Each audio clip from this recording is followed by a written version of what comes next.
This is the Power of OZmosis podcast, powered by the Vidwheel Creator Network.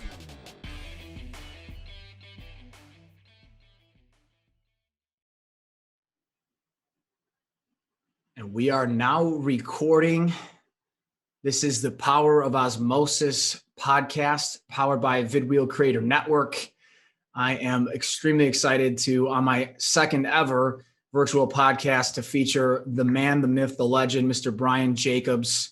Mr. Brian Jacobs, I should say golf, right? So huge golf instructor here in our backyard here in Buffalo, New York, over in Rochester, Brian is. I'll let Brian know. First of all, welcome and thanks for being on the show, Brian. Oh, thanks for having me on, Johnny O. Second virtual. A thousand. Company. Yeah, that's great. Oh, I'm excited to be on. Yeah, it's a long time in the making. And, I appreciate, your support and the things that you've done in so many different communities that align with mine that, in terms of my focuses and where I put my energies and, certainly inspired. But before any of that and all the great things we're going to talk about, why don't we unpack, or just a quick intro, not even quick. I don't know what I'm saying. We were talking in the prep that I'm saying it takes several minutes, but I'm saying quick. So no, take your time. You got a lot going on. You do a lot of great work, both for golf and just community at large. So I'd love to hear more for our viewers, who you are and what you're all about.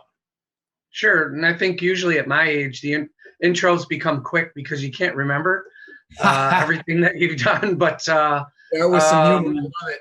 Yeah, basically grew up in the area. I grew up in a little town called Hilton, New York, which is just north of where I live. I live in Spencerport, in a little port town. So it's a little Apple community right on the Lake Ontario. So we grew up sports, playing football in the backyard, and everybody had, floodlights in their backyards, and we had a regulation football field and baseball and soccer. And so went through high school and through school, kind of not really buying into the educational process, and wound up being pretty good at baseball and football. So wound up in the great state of Texas, recruited to play football and baseball. And so I played baseball in the fall and I didn't like it. So then I transferred my scholarship over to football in the spring, and wound up getting hurt in the black gold game. And so that's kind of where my life started to take a little different shape. Wound up leaving Texas, coming back, and went to school at a SUNY school in Portland. Don't think I ever went to any classes. So amazingly failed out there. And then kind of floundered around like a lot of young people do. I did kind of the waiter, bartender gig, had a job at Eastman Kodak. And so my dad got me a job through one of his friends. And so I was 20 years old, cleaning bathrooms, midnights. They'd give you 4 bathrooms to clean in 8 hours, which in my training, being one of 7 in a family, we could clean bathrooms in literally 2 minutes and then out the door, to play. And so I would mess around, and I wrote a lot of comedy in high school and also in college. So I decided I was going to give comedy a try. And so I wound up doing professional comedy for a couple of years. I quit Eastman Kodak, and after the psychological examination that my parents ordered and everything else, they found out I was actually pretty normal.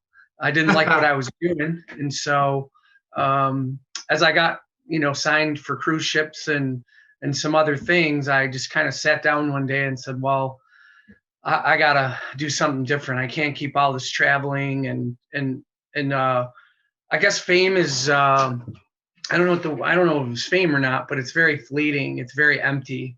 That type of feeling. Everybody wants to know you and be you and see you. And then when the lights aren't on anymore, you're still yourself. And so you have these duplicit personalities kind of, spinning at the same time. So I went back to school. I was 22 or 23 when I went back, and I was more motivated because I was paying for it. And so I had to do some work to get back into school, and got in on a conditional acceptance and played football and Dean's List and all the way through, got my master's degree, and then actually got a job teaching health education in the inner city of Rochester. So I did a 30-year tour of duty there, teaching in a occupational vocational school where we served the poorest one of the 5 poorest communities in the country, at a thriving school. And so I was hand selected from in the district. At that time, there wasn't a lot of interviewing going on. Athletic directors and principals picked you based on merit and based on how you would fit a culture. And so previous to that, I had been running a program in conflict resolution where I would teach teachers how to manage their classrooms. Many educators are very negative. They're hard on their clients. They are our bosses, right? The kids and the parents, because they're paying taxes and we're their servant. And so I had a much different attitude about how I would approach the kids. And so my passing rates were always off the charts and the attendance rates were always off the charts. So as I got into that, I guess one job wasn't enough. So I got asked to coach middle school golf the year before I went to Edison, which was a high school. And so I kind of learned the game. I started playing, and I didn't play till I was 27. So wow, as good as you are, 27 years old. So there's still hope, everyone that's watching this, that's thinking about golf, and they might be in their 20s or 30s or maybe even 40s, but 40s or Brian 50s. Brian is a testament to that. Awesome. Yeah, it was weird. I didn't have a lesson. My first lesson was actually with Hank Haney. So Hank was teaching Tiger down at his place to start. Yeah, it was interesting for sure. And so I just set a goal after a couple of years that I wanted to do my PGA, and so I went and did the player's ability test in 2000 and shot 71, 67. And so Bob Ashley, who works for the section now, he asked who I was, and I said, I'm just a coach at, in the city. And I figured if I passed it, I'd get in the business schools. And so went through the business schools in a year. So at the time I was coaching high school golf. I was coaching college golf. I was working at Locust Hill Country Club, teaching school full time. And then I took another job as working for ESPN golf schools. So on the weekends I was traveling to New Jersey to meet customers. And so that's how I learned how to teach the game very quickly. I was around top 25s, top 10 teachers, top 5s in the whole world. And so to be able to stand on the range with a guy like Hank or Ed Bowe or Steve Johnson or Dave Ledbetter or some of these guys that I could get around, just made me not only a better classroom teacher, but understand the game a lot better. So my goal was always to be a teacher. I'm a career teacher. So 30 years that, and then 20 years as a PGA. So built my business. And then when I got to the point where I could get my full retirement from school and the amount of income was the same. It's actually golf. I reached that goal 5 years before I retired, where I was making the same amount of money at school that I was net from my business, but I didn't want to leave. So I kind of took sick days my last 5 years and signed with Golf Channel 6 years before I retired. So I've been with them 7 years now as a content provider, lead coach. And so it's interesting in business. I listen a lot, and I listen to young people, and they're kind of like, oh man, I got to work, 6 hours. And I'm like, dude, I was working 12 to 16-hour days every day. And you just get up and you love it.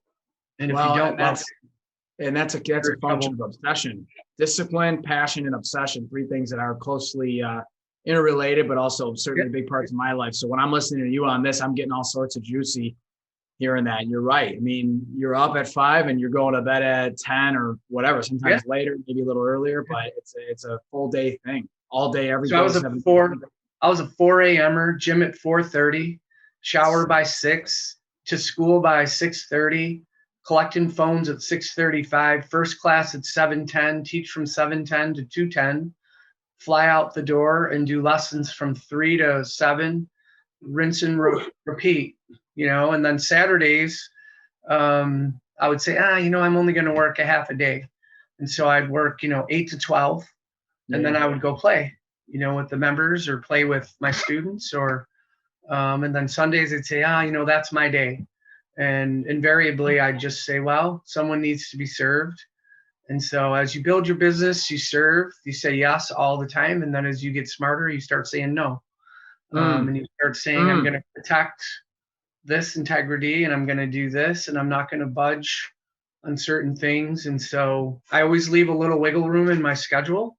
But I protect Sundays, I protect Mondays. And truthfully, I work during season. In season, I'm 4 days a week, just noon to 5, and then Saturdays 9 to 12.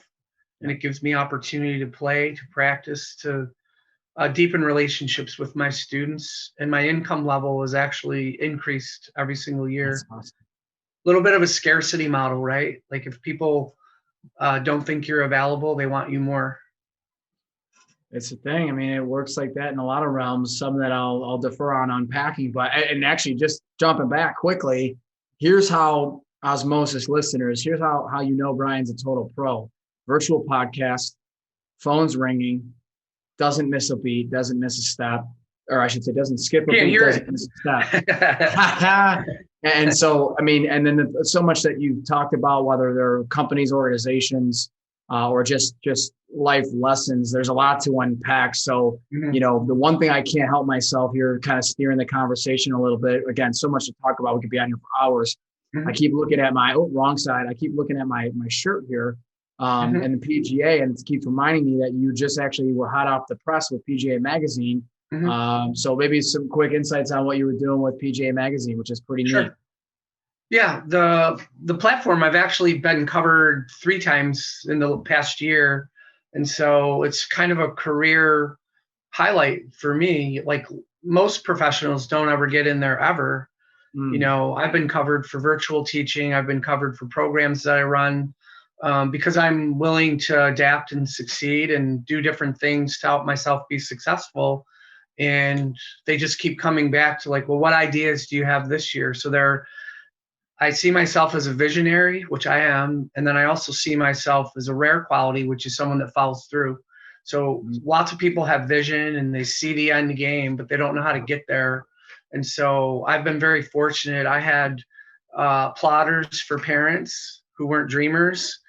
And then I just became a dreamer when I realized that I already knew how to plod. Like I was already a mule. I do a presentation called, you know, Born a Mule, Die a Mule. And that's kind of like my parents' philosophy was like, look, we don't go into sales. We don't motivate people. We don't. And I go, but you do. Like as you're raising your children, you're motivating us. You're to do this or to do that or not to do certain things. Right. So my parents in particular, my dad in particular, is still has a very much a laborious farmer kind of mentality, which was what he grew up with. And like he'll look at me and he'll say, I can't believe someone pays you $500 an hour for a lesson. Or I go, right, but they're visionaries, Dad. There are people that want to change and they need an expert, and you're the weekend guy, you know, that doesn't really care. You'll buy the set of clubs from a big box, or you won't take a lesson. You know, you'd rather struggle and try to figure it out on your own. But there's things in life that you can't figure out on your own, and getting help is a sign of strength. It is. It takes courage. It takes courage, and it takes a bit of, like that openness, that vulnerability in some ways. I don't know how to do this, or I'm not good at this. I need someone else to help with that. And even coaches have coaches, right? I'm sure you've got mentors, you've got people you lean on. I have mentors for everything: spiritual, physical, mental, business, and they are mentors for a specific reason. Right. And as they train me to be the next chief, I'm trying to find the next chief too. And so that your legacy continues to grow. And I think I know we're maybe going down the wrong rabbit hole here, but that's a problem I see with some generations, is that the entitlement of, hey, I got a degree. Well, big deal. Everybody has one. Right. The piece of paper is literally just a stepping stone to open a door for you, hopefully, so that your legacy can start and you can build that in a positive way. And what we find a lot of times is people want to start at the top, and they just don't. Don't. Pay your dues. Pay your dues. You have to. Like I do a morning motivation every day. And one of them today was, my Big dad fan. said, probably 10 years old, too many chiefs, not enough Indians. Everybody wants to stand up and hold a shovel and get promoted, right? But the guys that are shoveling are usually the ones that get up there. And so you have to pick your path. And, and we have a lot of unhappy people in the world. And well, why are they unhappy? They have it, because they got it so bad, right? You have a great home, nice car, you're fed, you have a roof over your head, you have heat. So tell me when it's bad. Yeah, you know what I that's mean? all about gratitude, right, Brian? Gratitude's the essence of life. That's what makes the world go Right. round. At least in my eyes, and practicing Absolutely. gratitude every single day for just our Every day. faculties, and and forgiveness, right? Yeah, it sounds cliche, right? It sounds a little, well, even the forgiveness piece too, right? We're all human. We all have our our shortcomings and things of that nature. But you mentioned some things earlier that and I should step back almost for a quick second here. 10 minutes in or so, I should have said at the beginning of this, kind of some of the themes we're going to unpack and uncover are, things of community. It's going to be rooted in golf, hence all the golf gear back here, Brian Jacobs Golf Academy, so much golf and so much passion of mine comes from the game. That said, we had some things we talked about in advance, just reconnecting, got some exciting things happening. So you mentioned community and you mentioned virtual.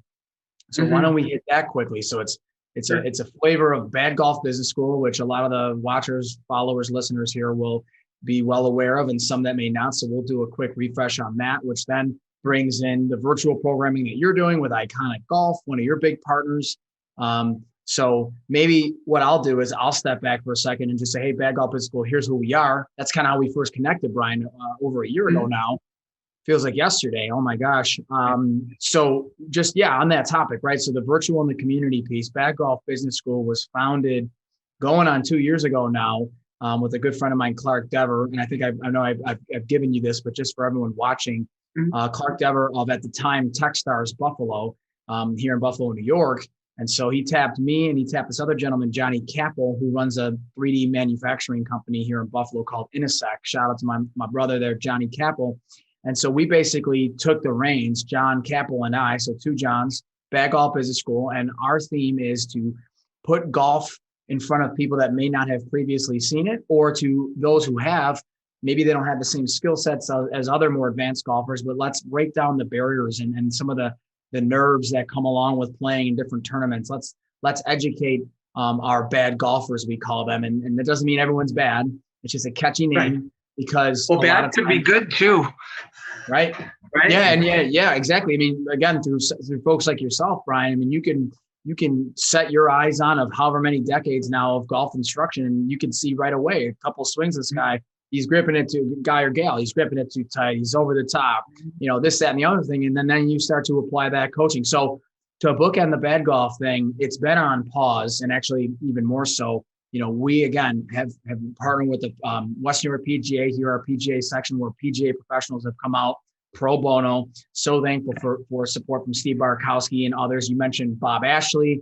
He's been at some of our events. Jerry Coleman, local, even national. These are golf legends, instructor legends that are good friends of mine, and I know yours. And so we've had the instruction piece fulfilled. There's that networking piece, right? We were doing outdoors and indoors here in Buffalo.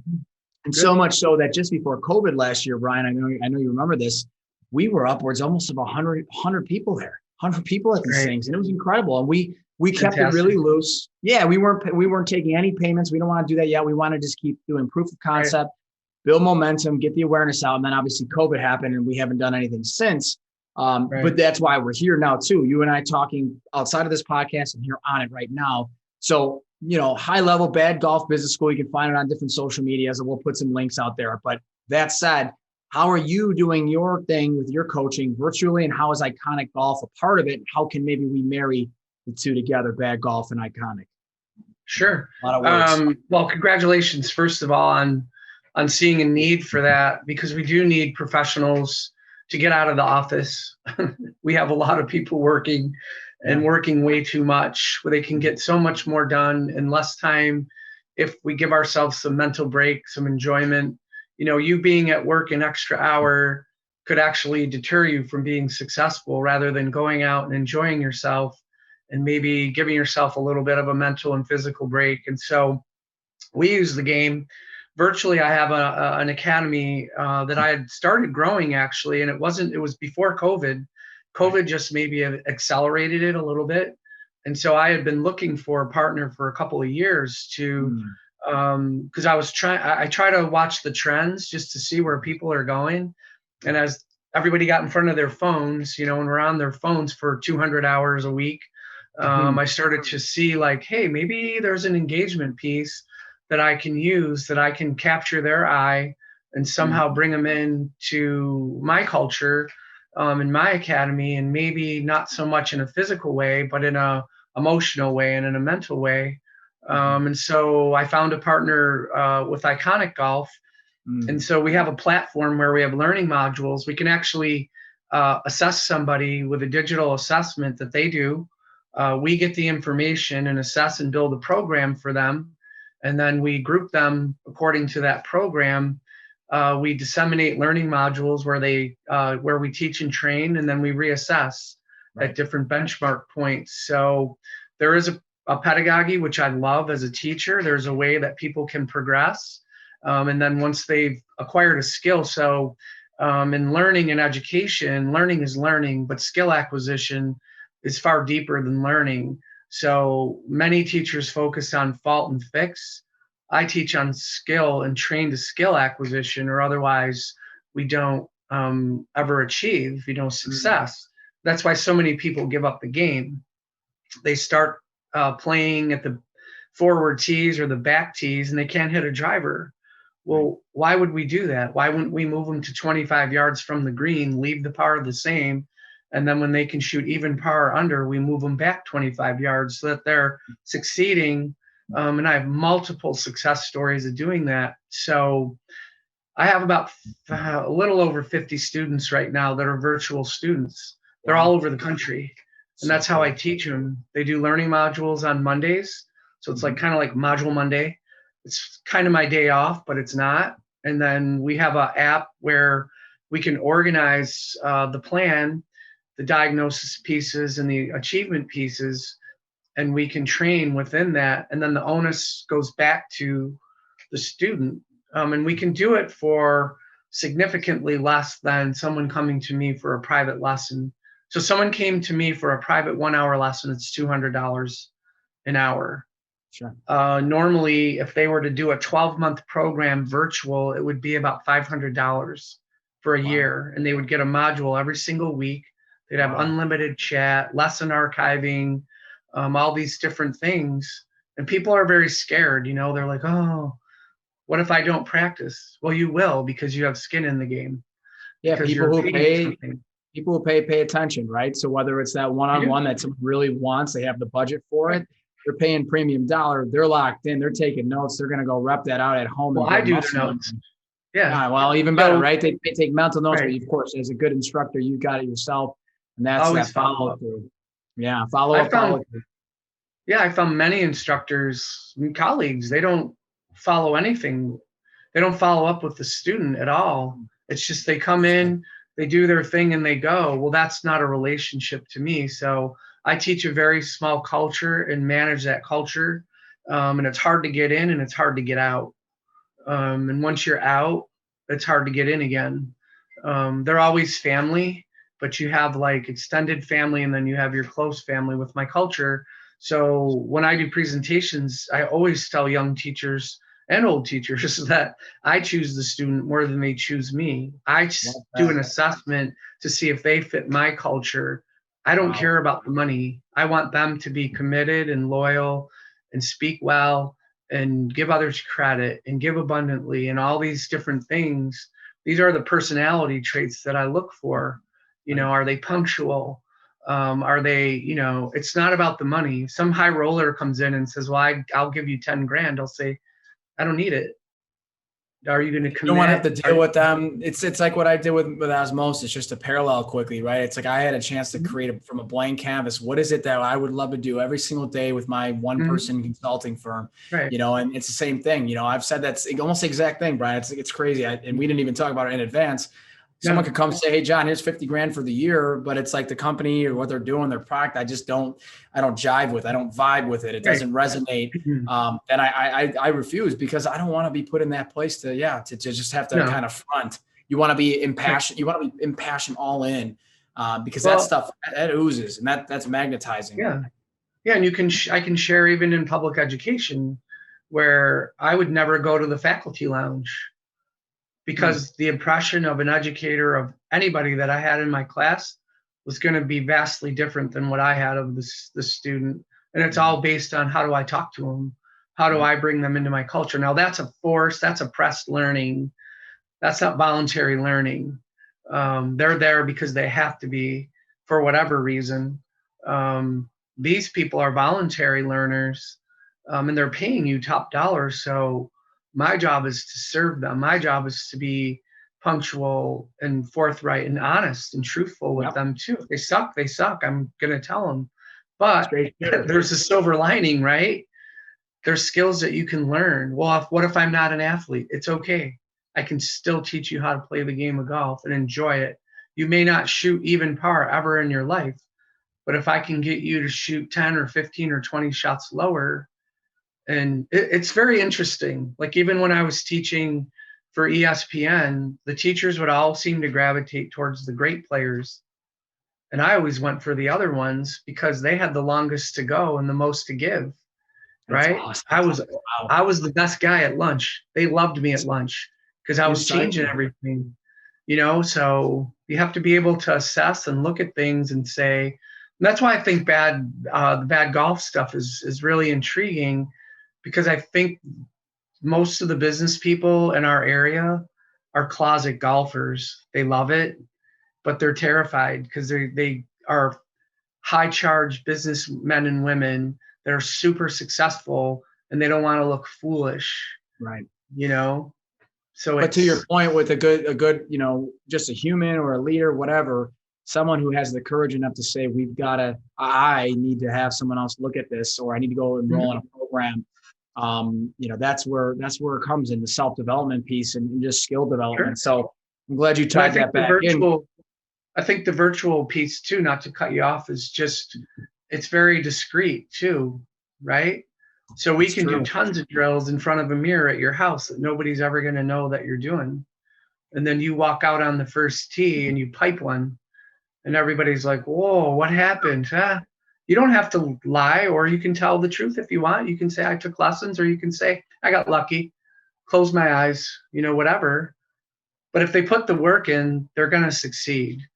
Right. In anything. It's just not a straight line. Is different for everyone, right, Brian? Sure. Success is different for everyone. Yeah. And exactly what you said, by the way, right? It's so like we just want let's call them the lower skill or lower experience golfer. What you want to do, and what we would want to do at Bad Golf, and or partner up with Iconic possibly, we'll figure that one out here on the back end, is to get them to be a functional golfer, meaning they go to a tournament, they know the etiquette, they're comfortable, right? They're not stepping in people's lines, they're not hitting out a turn, talking to someone's shoot, hitting a shot. So in Bad Golf, Iconic, you, me, all of us combined, create programming that's going to allow that. And then, I like to say it's a disarm environment for all to come together, to connect, collaborate, and champion, right? And that's exactly what it is. So I love that you said that, because we want to make sure we get that message out there in this very podcast, but then also going forward, because I'll tell you, law of attraction, man, it's a real thing. And so, us getting this podcast set up today, or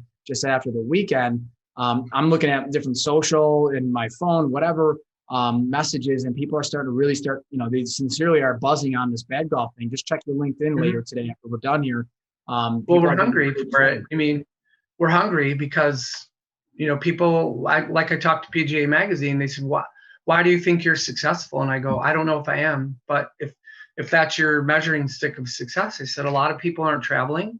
They're not vacationing. They're not doing all these other things. So they have some discretionary dollars to spend. And a lot of them are spending it on themselves. They're doing betterment programs. They're doing fitness programs. They're doing, well, why not be inclusive if they want to do golf? I talked to our owner and our head professional here at Mill Creek, and, I want to run business school golf on Fridays the whole summer. Get, cart, golf, and a beer, and just throw up balls in the air, and whoever matches, you go. And it doesn't matter if you have a group or not have a group. I've talked to my culture about it. I have a lot of young professionals, and they're like, oh my God, that would be heaven sent. It would get me out of the office by 5 o'clock.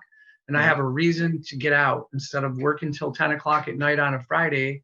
And you still work it. It's just a different form of it, right? You're building relationships. They might get new clients out of it. You might get members at Mill Creek, and shout out to Mill Creek there. You're what are you? You're near Rochester, but what's it actually registered to? I'm trying to remember. It's Churchville, New York. It's just west of Rochester. So from right where are you in Grand Island? I'm Buffalo, New York. Yeah. I've been out there. Don't forget, you had me out there kindly as the kind gentleman. Well, you're 50 minutes from your door to here. Easy. So Glen Oak, the other day I drove from Mill Creek to Glen Oak. It took me 43 minutes. There you go. Another shout out to Glen Oak. Another shout out. Yeah. Great golf course there. A lot of good work. You're there often. Sorry to interrupt you. You're there often in the spring and summer, which is a good segue to this shirt here. I know I mentioned earlier. I keep messing up here. I mentioned the PGA, obviously PGA of America. So then you got hard to see. Yeah, I see you repping there. You got Brian, Jay. You got all these. So then you got, the PGA HOPE dog tag. So helping our Patriots everywhere, something that you're a huge supporter of. So military veterans, right, using the game of golf. Absolutely. So shout out again to Steve Barkowski, Tim Freeze, Anthony Shiro, Rob Kajewski, Bob Ashley, Jerry Coleman, all of our fixtures, obviously yourself, who's there on the range, and there at Glen Oak and East Amherst with Timmy Freeze.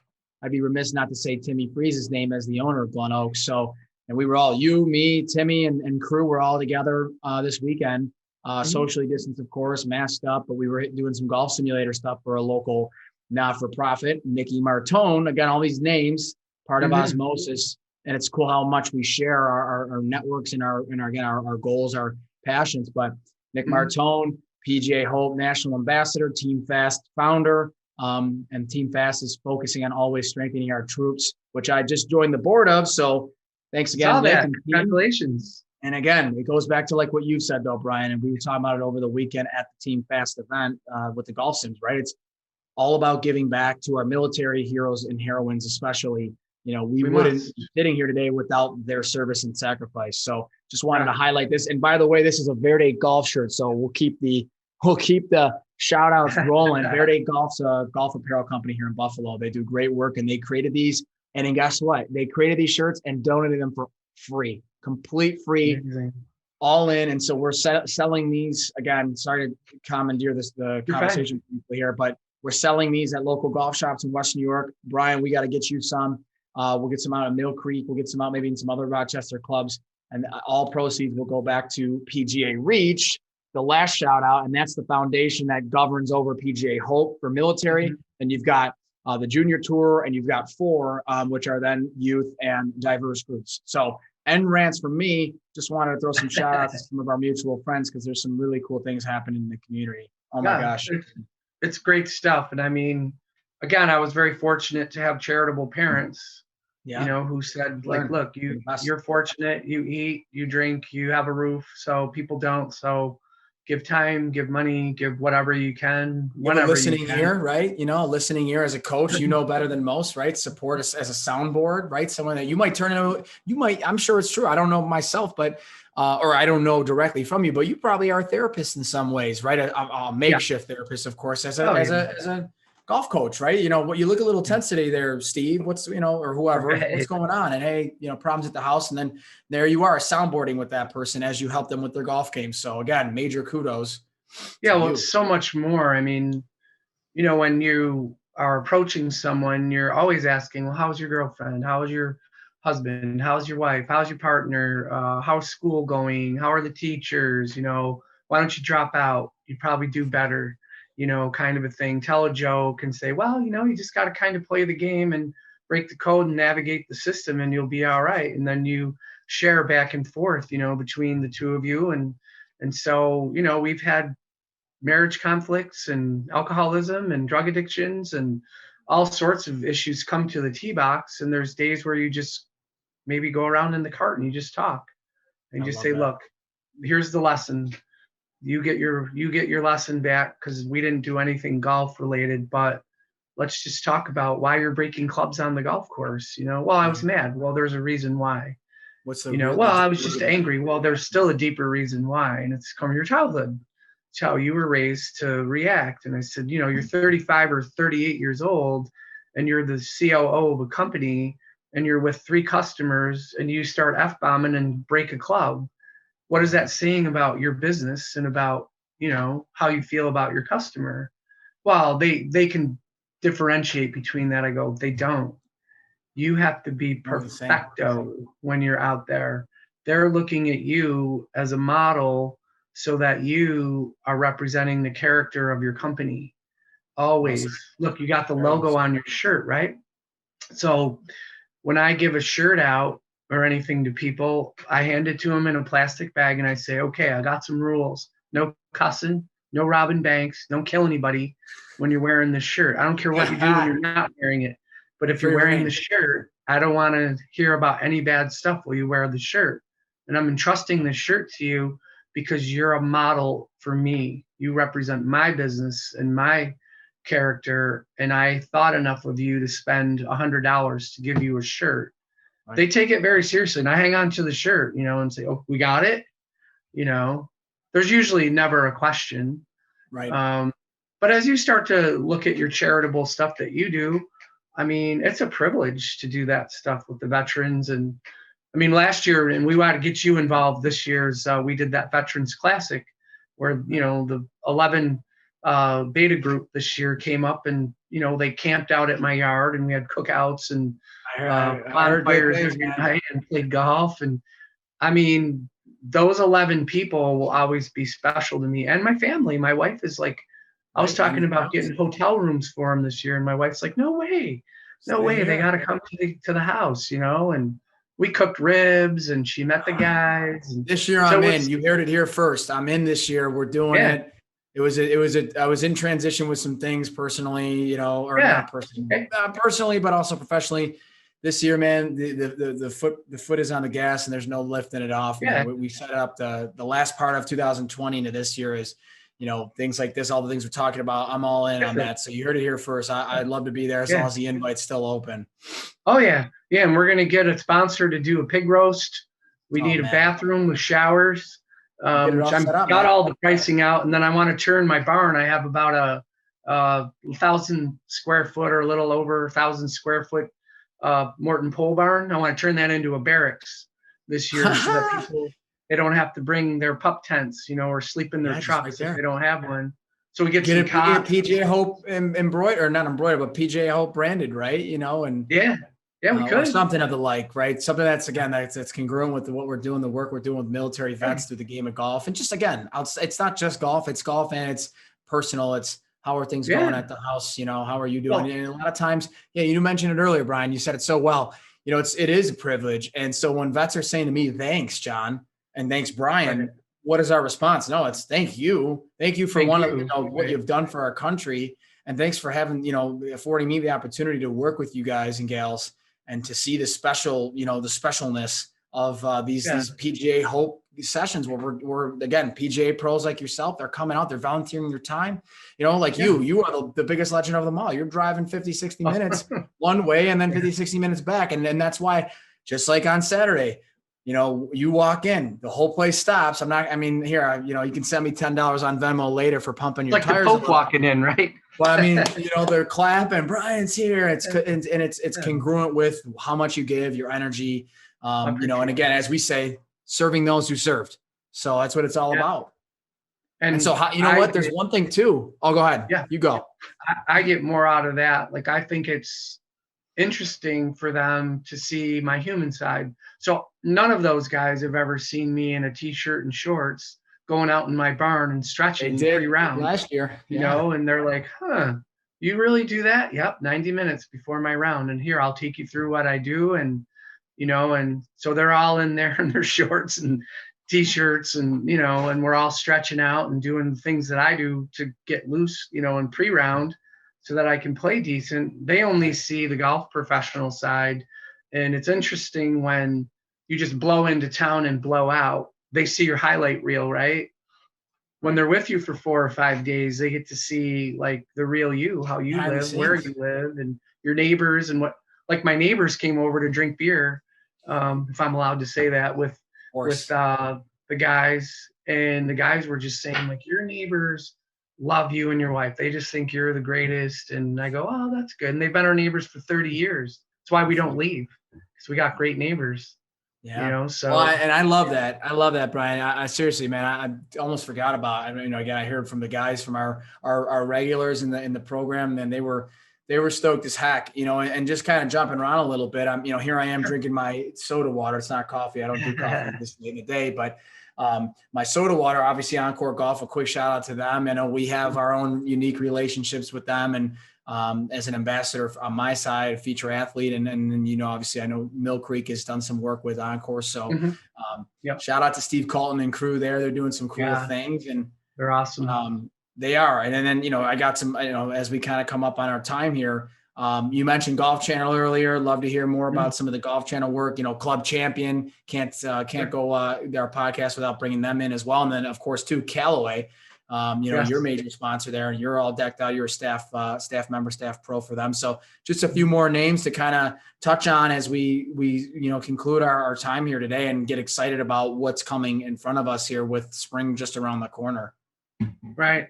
Yeah. Well, Club Champion, I will say first, has been great. I've been teaching there. So I have my own TrackMan, which is Doppler radar for those that don't know, and we can measure 26 different ways the club moves. There's probably 20 of them that you don't want to know or ever see for most bad golfers. But it's a tool that we use science to help people connect numbers and feel, especially indoors. And we can measure how far the ball carries, how much it spins, how high it goes, the total distance, how the face of the club measures up to how the path of the club moves, so that we can make corrections. And they've been great. They have 35,000 different hittable combinations of clubs, and they are the custom fitter for the PGA Tour and for the everyday man and woman that plays golf. And if you don't have custom clubs, you're missing out. No matter what level of player that you are. Callaway is awesome. Even though at Club Champion, I encourage everyone to come in brand agnostic, because they have everything. Whatever they fit into, I'm happy about. But if they get into Callaway, I'm super happy, because that supports, my partners. Odyssey putters. Again, Callaway is clubs. They have the new Epic Speed this year, and they have their Maverick line. It has AI in it, so anyone that's into the R&D world or engineering, it is a piece of art and a piece of technology that nobody else is doing. And so with Bobby Jones Golf and Sun-Ice is actually out of Montreal, Canada, and it's part of a brand called CB3, which is Bobby Jones Golf 1857 and Sun-Ice. So they clothe me and feed me, I guess, at some level. Awesome. Tried to drop a few pounds because their cuts are kind of narrow, unlike all the other sponsors. We got to get you in this shirt too. So got to get the veins going for that one. Get that. And then obviously Mill Creek and the PGA has been great to me, and Golf Channels. Even though we've become less of a content company, I still have content up on YouTube. I did Morning Drive 10 times, and then I have probably 80 to 100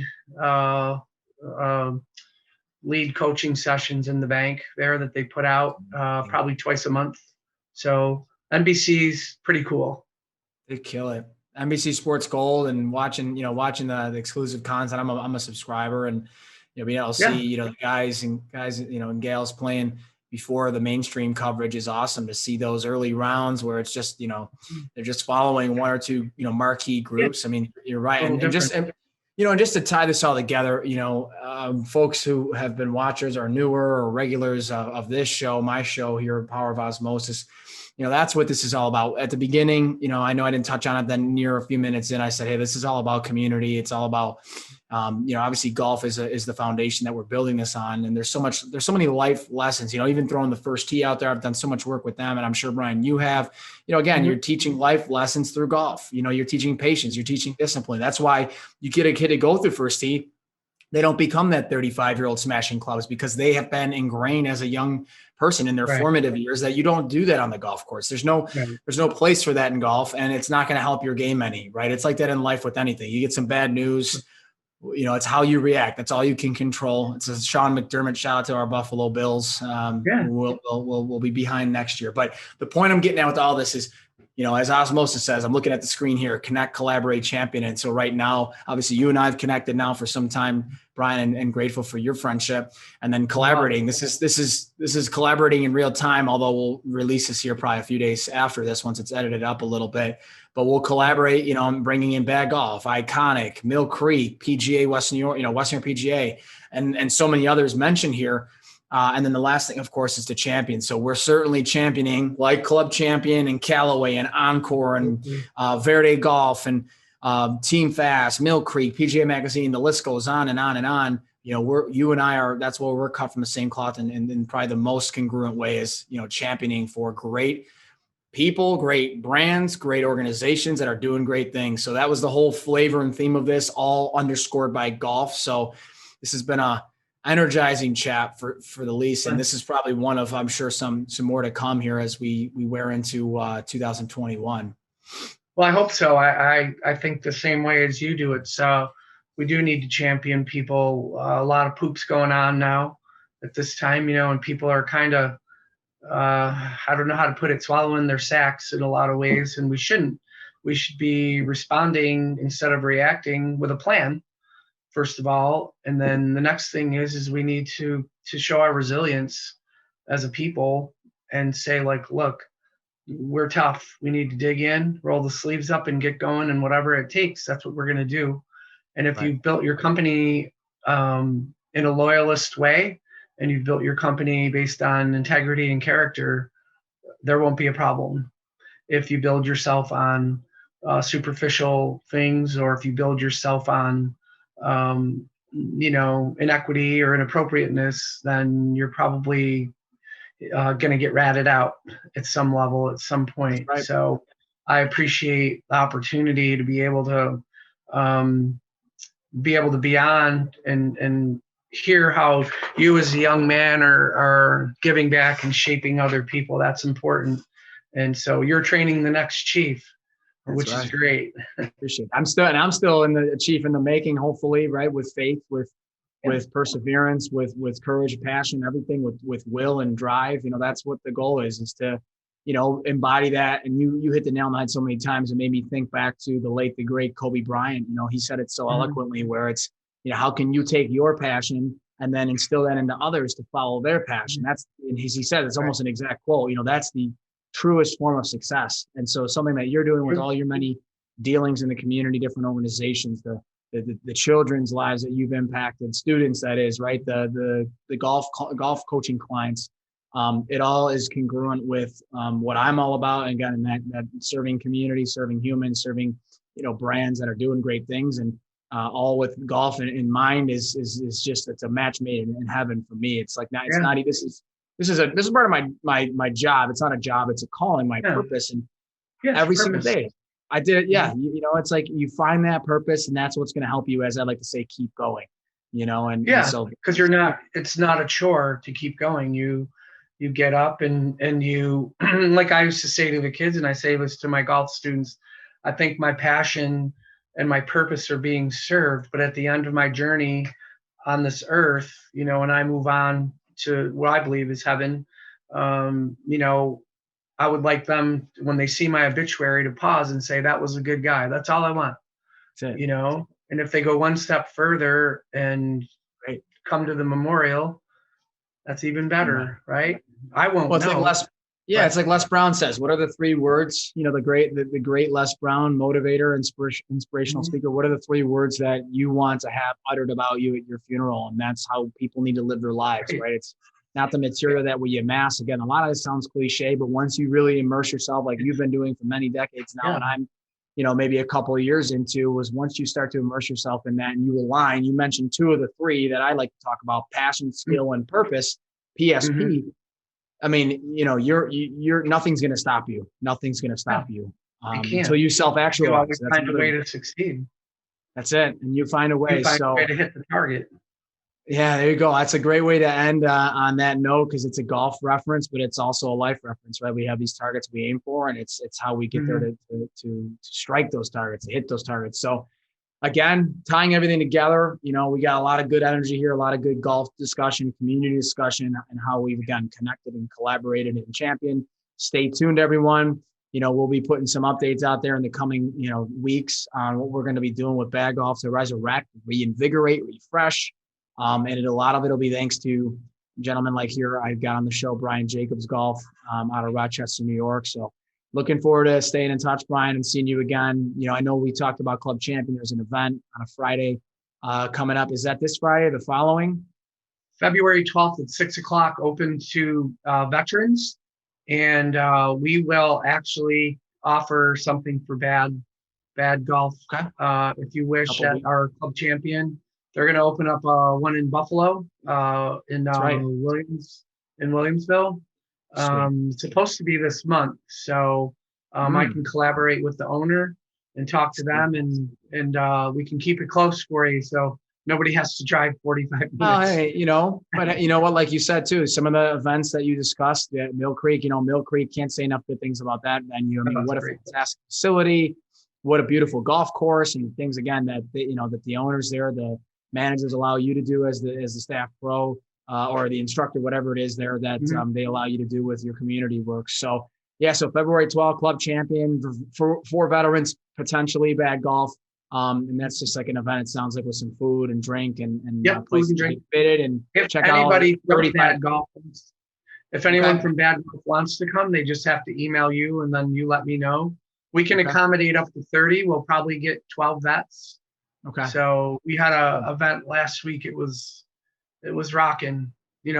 Some people thought it was a super spreader, but it really, everybody wore their masks, and good. So it was just super, in my opinion. Good. Well, I'm excited. Thank you again for being on. We're excited for all the good things. I know it's still the white stuff still flying here in West New York, but time. And hey, when we get those moments of time where there isn't as much, like I've been doing, I play every weekend as long as there's not a lot of snow. So until the next time, Brian, thanks for being on. Thanks for all you do. Thanks for your energy, and stay tuned, listeners, watchers. We got some big things in the works. So looking forward to it. And as always, a big thanks to VidWheel Creator Network, my supporters there, of this Power of Osmosis video podcast that's also available on audio on all major platforms. So Brian, my friend, thank you again. And thank you, John. I appreciate it. Johnny Osmosis. I love that. Yes, sir. Thank you. We're going to conclude here. Thanks, everyone.